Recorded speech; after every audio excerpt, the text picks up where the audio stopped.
नमस्कार, स्वागत है आपका राज्यसभा टीवी में। आपके साथ मैं हूं अभिलाषा पाठक। आइए शुरुआत करते हैं हेडलाइंस के साथ। नई Delhi international arbitration centre bill समेत राज्यसभा से पारित हुए आर्बिट्रेशन से जुड़े 2 बिल। विधेयकों में संस्थागत मध्यस्थता को मजबूत बनाने के लिए भारतीय मध्यस्थता परिषद के गठन का भी प्रावधान। कानून मंत्री रविशंकर प्रसाद ने कहा, पहले मध्यस्थता के नाम पर पद बांटने और पैसे का किया जाता था दुरुपयोग।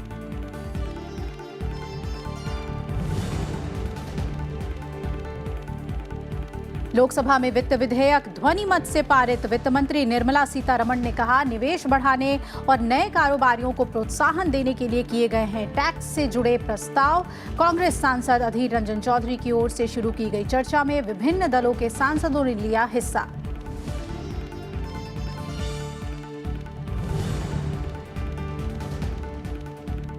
कर्नाटक विधानसभा की कार्यवाही शुक्रवार सुबह 11 बजे तक स्थगित। मुख्यमंत्री कुमारस्वामी की ओर से पेश विश्वास प्रस्ताव पर आज नहीं हुआ शक्ति परीक्षण। बीजेपी नेता येदियुरप्पा ने कहा, विश्वास मत पर फैसले तक सदन में रहेंगे सभी बीजेपी विधायक।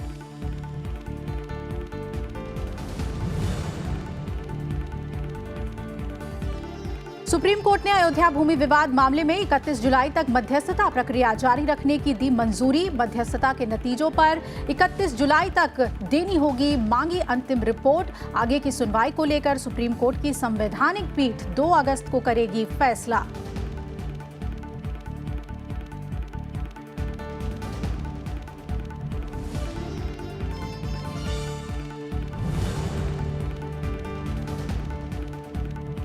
और राज्यसभा टीवी ने हासिल की एक और उपलब्धि। यूट्यूब पर राज्यसभा टीवी के सब्सक्राइबर्स की संख्या पहुंची 30 लाख के पार। उपराष्ट्रपति एम वेंकैया नायडू ने उपलब्धि पर राज्यसभा टीवी के प्रबंधन और कर्मचारियों को दी बधाई।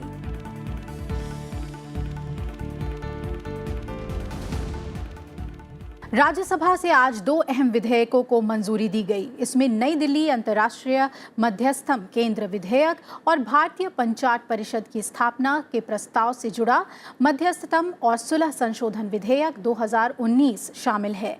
सदन में कानून मंत्री रविशंकर प्रसाद ने चर्चा का जवाब दिया।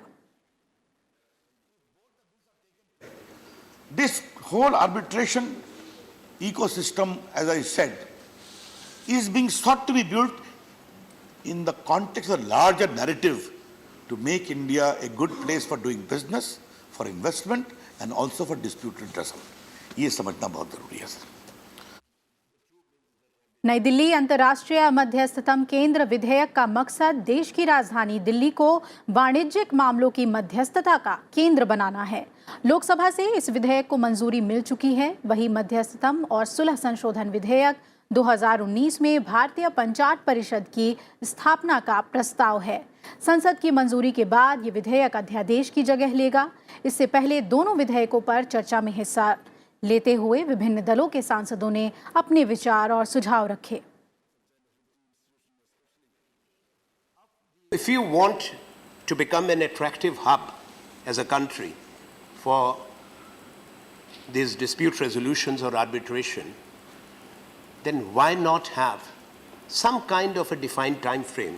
There is no reservoir of professionals, trained professionals in the art of arbitration in India.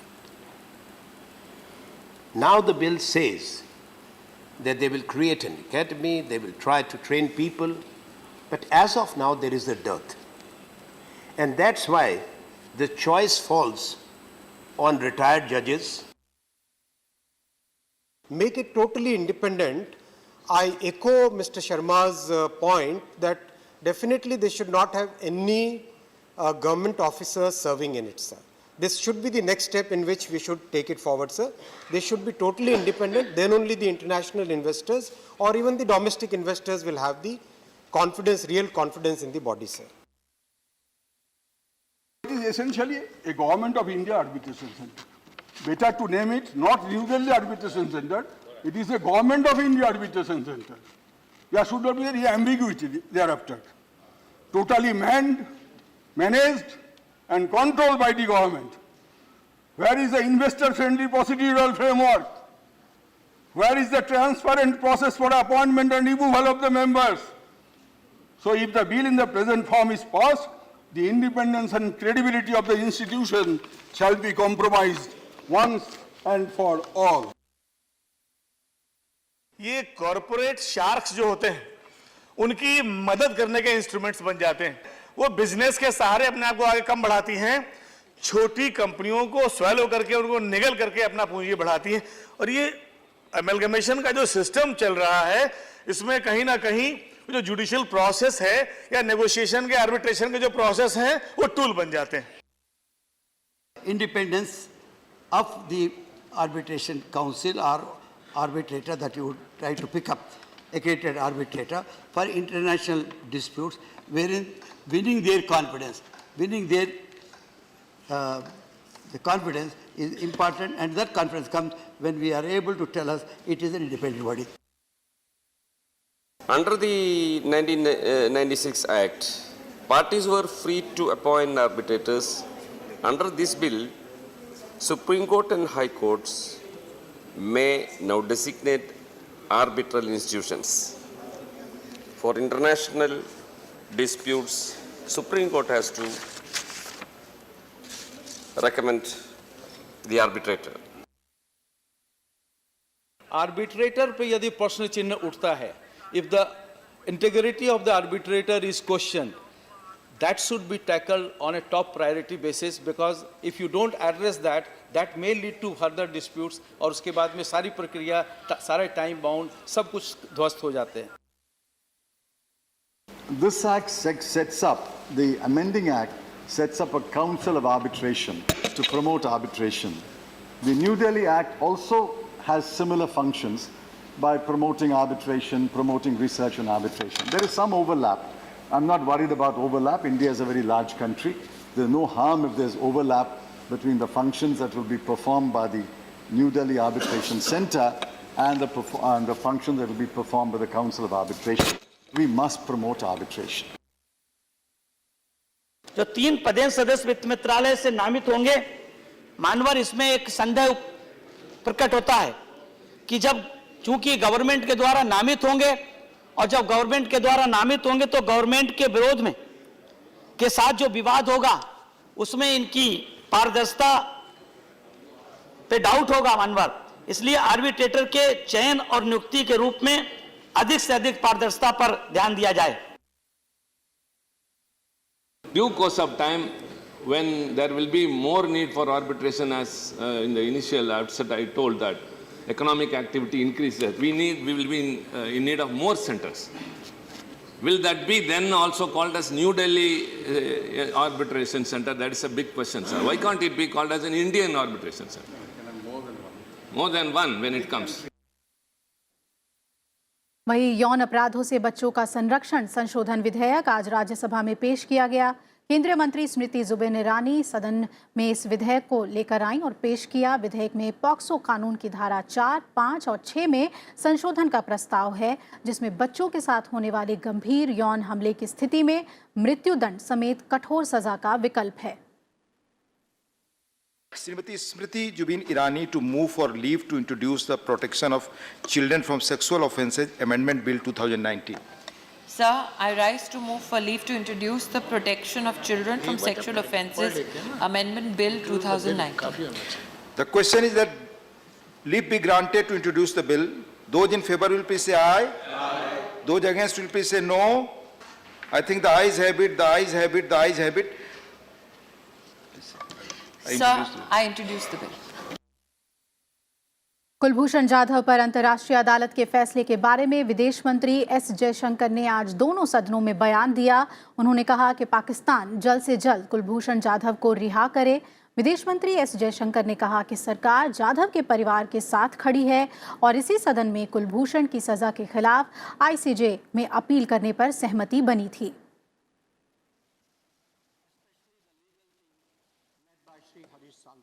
Sir, the International Court of Justice delivered its judgment on the Jadhav case yesterday, 17 July 2019.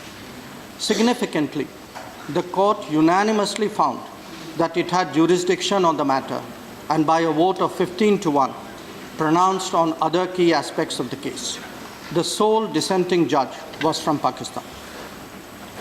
the court pronounced that Pakistan had breached relevant obligations under the Vienna Convention on Consular Relations. It did so by not notifying India without delay of the detention of Sri Jadhav, thereby depriving us of the right to render consular assistance. Pakistan was also found to have deprived India of the right to communicate with Sri Jadhav, have access to him, visit him in detention, and arrange his legal representation. The court declared that Pakistan is under an obligation to inform Sri Jadhav without further delay of his rights and to provide India consular access to him. It stated that the appropriate reparation in this case was for Pakistan to provide, by means of its own choosing, review and reconsideration of the conviction and sentence of Sri Jadhav.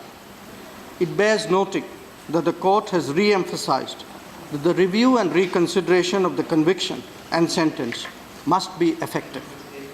A continued stay of execution in the judgment of the court constitutes an indispensable condition for the process of effective review and reconsideration. Sir, in 2017, government made a commitment on the floor of the House to undertake all steps necessary to protect the interests and welfare of Sri Jadhav. Government has made untiring efforts in seeking his release, including through legal means in the International Court of Justice. I'm sure that the House will join me in appreciating the efforts of all those involved, especially the legal team led by Sri Harish Salve. Yesterday's judgment is not only a vindication for India and Sri Jadhav, but for all those who believe in the rule of law and the sanctity of international conventions. The House, I'm sure, joins me in welcoming this landmark judgment. The sentiments I express on this matter are those of the entire House, indeed of the entire nation. Sir, Sri Kulbhushan Yadav is innocent of the charges leveled against him. No forced confession, that too without legal representation and due process, will change this fact. We once again call upon Pakistan to release and repatriate him forthwith.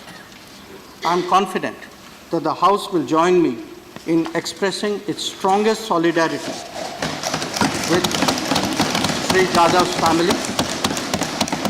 They have shown exemplary courage in difficult circumstances. I can assure that the government will vigorously continue its efforts to ensure Sri Jadhav's safety and well-being, as well as his early return to, including through legal means. सभापति वेंकैया नायडू ने कहा कि उन्हें खुशी है कि ICJ के फैसले को लेकर पूरा सदन एकजुट है। उन्होंने उम्मीद जताई कि जब तक कुलभूषण जाधव की रिहाई नहीं होती, हम अपने प्रयास जारी रखेंगे। I'm very happy that the entire House have joined together in welcoming the judgment of the International Court of Justice, and people are all concerned. They have been really complimented, and I'm happy that the ministers particularly mentioned about the services rendered by Sri Harish Salve, the two without any charge, just appearing on a nominal this thing to serve the cause of the countrymen. We are all very happy about it, and I hope we will pursue till Sri Kulbhushan is totally discharged and released. Okay. बुधवार को पाकिस्तान की jail में बंद भारतीय व्यवसायी कुलभूषण जाधव के मामले में हैग स्थित इंटरनेशनल कोर्ट ऑफ जस्टिस के फैसले को भारत ने अविलंब लागू करने को कहा है। अंतर्राष्ट्रीय अदालत ने अपने फैसले में पाकिस्तान को अविलंब कुलभूषण जाधव को भारतीय अधिकारियों से मिलाने और पूरे मामले की प्रभावी समीक्षा करने का आदेश दिया था। विदेश मंत्रालय प्रवक्ता रवीश कुमार ने संवाददाताओं के पूछे सवाल के जवाब में बताया कि अंतर्राष्ट्रीय अदालत ने अपने फैसले में अपने निर्णय पर तत्काल प्रभाव से पाकिस्तान को कार्रवाई करने के लिए कहा है और ये अंतिम फैसला है जो बाध्यकारी है और इस पर अपील की भी कोई गुंजाइश नहीं है। उन्होंने कहा कि पाकिस्तान को पहले कदम के रूप में कुलभूषण जाधव से भारतीय अधिकारियों को संपर्क करने की इजाज़त देनी चाहिए, जिसे पाकिस्तान ने अब तक ठंडे बस्ते में डाल रखा है। अंतर्राष्ट्रीय अदालत के इस फैसले पर पाकिस्तान के विदेश मंत्री शाह महमूद कुरैशी के बयान के बारे में विदेश मंत्रालय प्रवक्ता रवीश कुमार ने चुटकी लेते हुए कहा कि लगता है कि वो कोई और फैसला पढ़ रहे हैं। दरअसल 42 पेज के फैसले और 7 पेज के प्रेस रिलीज की हर बात भारत के रुख के पक्ष में है।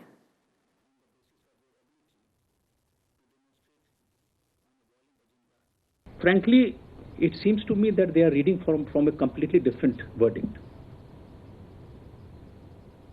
The main verdict is in 42 pages. If there is no patience to go through the 42 pages, I think they should go through the 7-page press release, where each and every point has been ruled in favor of India. I don't think there is any confusion on that account. I think they have their own compulsions as to why they have to lie to their own people. और भारत ने हाफिज सईद की गिरफ्तारी को नाटक बताया है और कहा है कि पाकिस्तान ने उस दुर्दांत आतंकवादी को गिरफ्तार करने का नाटक पहले भी किया है। विदेश मंत्रालय प्रवक्ता रवीश कुमार ने एक सवाल के जवाब में कहा कि 2001 से अभी तक पाकिस्तान ने 8 बार मुंबई आतंकवादी हमले के इस मास्टरमाइंड को गिरफ्तार किया है और हर बार उसे बाइज्जत बरी भी किया है। उन्होंने कहा कि ये देखना है कि इस बार भी पाकिस्तान उसे पहले की तरह ही छोड़ देता है या उसे आतंकवादी गतिविधियों के लिए सजा दी जाती है। This drama, to my count, I think it has been more than 8 times since 2001. We have seen this drill. The question is whether this time this will be more than a cosmetic exercise, whether Hafiz Saeed will be tried and sentenced for his terrorist activity. और अब बात कर्नाटक की करते हैं। कर्नाटक विधानसभा में आज कुमारस्वामी सरकार के विश्वास मत पर चर्चा हुई। इसके बाद शाम 6:30 बजे कार्यवाही शुक्रवार 11 बजे तक के लिए स्थगित कर दी गई। इससे पहले विधानसभा में मुख्यमंत्री HD कुमारस्वामी ने विश्वास प्रस्ताव पेश किया, जिस पर चर्चा पूरी नहीं हो पाई। चर्चा के बाद वोटिंग होगी। मुख्यमंत्री कुमारस्वामी ने विश्वास प्रस्ताव पेश करते हुए कहा कि मेरा आत्मसम्मान है और मेरे मंत्रियों का भी। इस सरकार को अस्थिर करने का जिम्मेदार कौन है?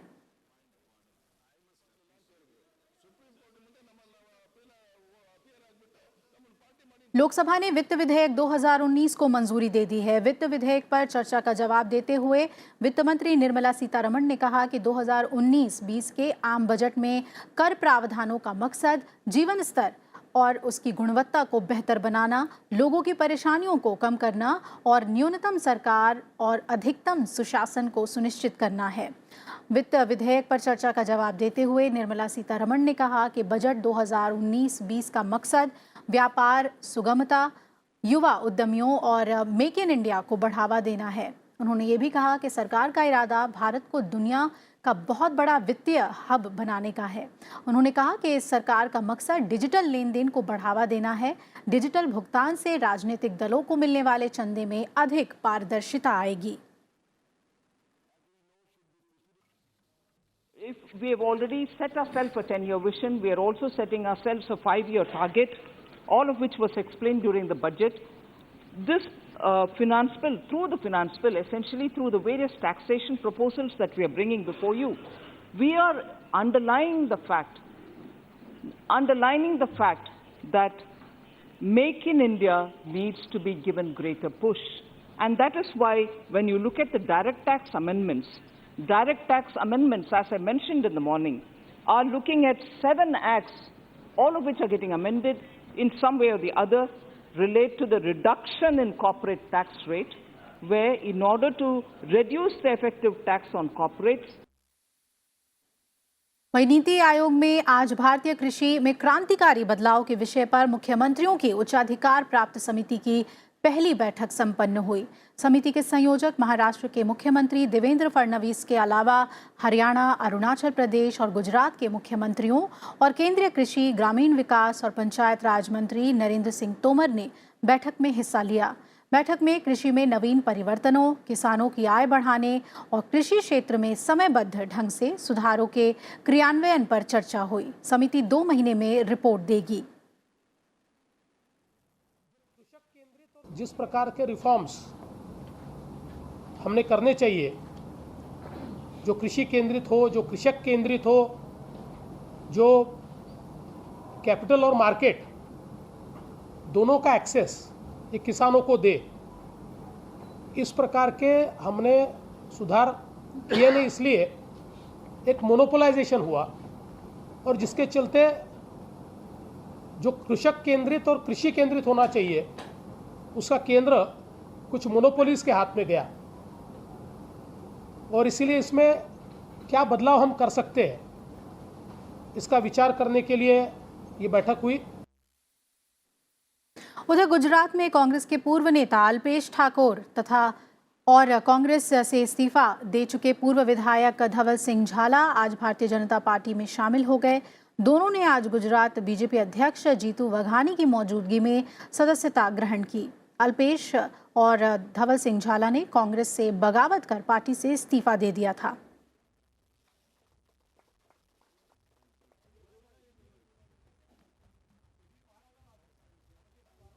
एक ऐसे व्यक्तित्व पे, एक ऐसी विचारधारा पे, एक ऐसे नेताओं पे भरोसा करके जिसका लोहा पूरे देश और दुनिया ने माना है, जहां पे गरीबों के अधिकार की बात है, एक ऐसे राष्ट्र के निर्माण की बात है जो आने वाली पीढ़ियों को एक सुरक्षित राष्ट्र मिले, विकसित राष्ट्र मिले, और जिस तरह का नेतृत्व है जो आने वाले कई सालों तक आने वाली पीढ़ियां भी याद रखेगी। सुप्रीम कोर्ट में आज राम जन्मभूमि बाबरी मस्जिद भूमि विवाद पर सुनवाई हुई। मध्यस्थता समिति के अध्यक्ष न्यायमूर्ति कलीफुल्ला ने अपनी रिपोर्ट जमा की। अयोध्या विवाद में मध्यस्थता समिति की रिपोर्ट पढ़ने के बाद सुप्रीम कोर्ट ने कहा कि 2 अगस्त को कोर्ट इस मामले की सुनवाई करेगा। सुप्रीम कोर्ट ने मध्यस्थता कमेटी को कहा कि वो मध्यस्थता के नतीजे को 31 जुलाई तक कोर्ट में जमा कराएं। वहीं मुख्य न्यायाधीश रंजन गोगोई की अध्यक्षता वाली 5 न्यायाधीशों की संविधान पीठ ने 11 जुलाई को इस मुद्दे पर रिपोर्ट मांगी थी और कहा था कि अगर अदालत मध्यस्थता कार्यवाही पूरी करने की फैसला करती है तो 25 जुलाई से रोजाना आधार पर सुनवाई शुरू हो सकती है। पीठ ने 3 सदस्यीय मध्यस्थता समिति के अध्यक्ष और शीर्ष अदालत के पूर्व न्यायाधीश जो कि सेवानिवृत्त हैं FMI कलीफुल्ला से अब तक हुई प्रगति और मौजूदा स्थिति के बारे में 18 जुलाई तक उसे अवगत कराने को कहा था। पीठ ने 11 जुलाई को कहा था कि कथित रिपोर्ट 18 जुलाई को प्राप्त करना सुविधाजनक होगा, जिस दिन ये अदालत आगे के आदेश जारी करेगी।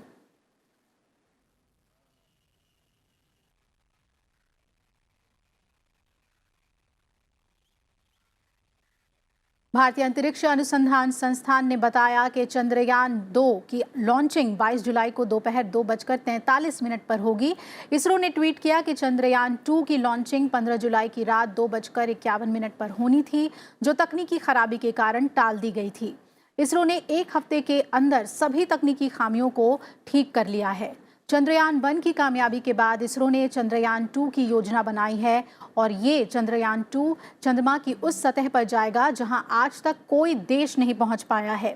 चंद्रयान 2 भारतीय अंतरिक्ष कार्यक्रम के लिए बेहद महत्वपूर्ण समझा जा रहा है। इस मिशन के सफल होने के साथ भारत चांद पर पहुंचने वाला दुनिया का 4था देश हो जाएगा।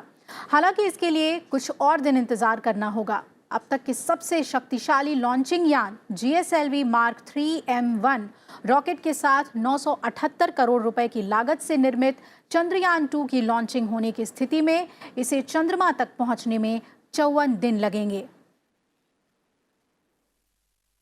इनकम टैक्स विभाग ने BSP अध्यक्ष मायावती के भाई और पार्टी उपाध्यक्ष आनंद कुमार और उनकी पत्नी के खिलाफ बड़ी कार्रवाई की है। आयकर विभाग ने आनंद की 400 करोड़ रुपए की बेनामी संपत्ति जब्त कर ली है। जो संपत्ति जब्त हुई है वो उत्तर प्रदेश के नोएडा में है। दरअसल आनंद कुमार की संपत्ति की जांच आयकर विभाग कर रहा था, जिसमें पता चला कि आनंद कुमार के पास नोएडा में एक बेनामी प्लॉट है। आनंद के खिलाफ चल रही जांच आयकर विभाग के अलावा प्रवर्तन निदेशालय भी कर रहा है। मायावती के उत्तर प्रदेश में मुख्यमंत्री बनने के बाद आनंद कुमार की संपत्ति अचानक तेजी से बढ़ी। उनके ऊपर फर्जी कंपनी बनाकर करोड़ों रुपए लोन लेने का आरोप भी लगा था। मायावती के सरकार के कार्यकाल में आनंद कुमार ने एक के बाद एक लगातार 49 कंपनियां खोली और देखते ही देखते 2014 में वो 1316 करोड़ की संपत्ति के मालिक बन गए।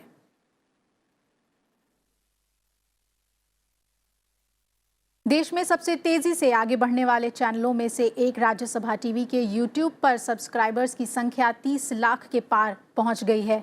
चैनल की लोकप्रियता का अंदाजा इसी बात से लगाया जा सकता है कि YouTube पेज पर पिछले 5.5 महीने के अंदर ही चैनल के 10 लाख सब्सक्राइबर बने हैं। इस लिहाज से रोज 6000 से ज्यादा दर्शक चैनल से जुड़े हैं। दर्शकों की संख्या में इस भारी इजाफे की वजह संपादकीय स्वतंत्रता, अलग अलग तरह की प्रसारण सामग्री का चुनाव है, जो इसे दूसरे चैनलों से अलग बनाता है।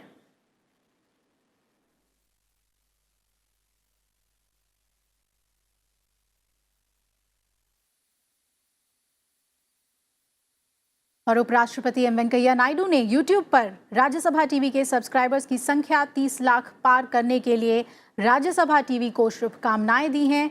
उपराष्ट्रपति ने ट्वीट में कहा है, 30 लाख YouTube सब्सक्राइबर्स का लक्ष्य प्राप्त करने पर राज्यसभा टेलीविजन को बधाई। इस उपलब्धि पर चैनल के प्रबंधन, संपादन और तकनीकी दल को मेरी हार्दिक शुभकामनाएं। और इसी के साथ इस बुलेटिन में फिलहाल मेरे साथ इतना ही। आप जुड़े रहिए राज्यसभा टीवी के साथ। नमस्कार।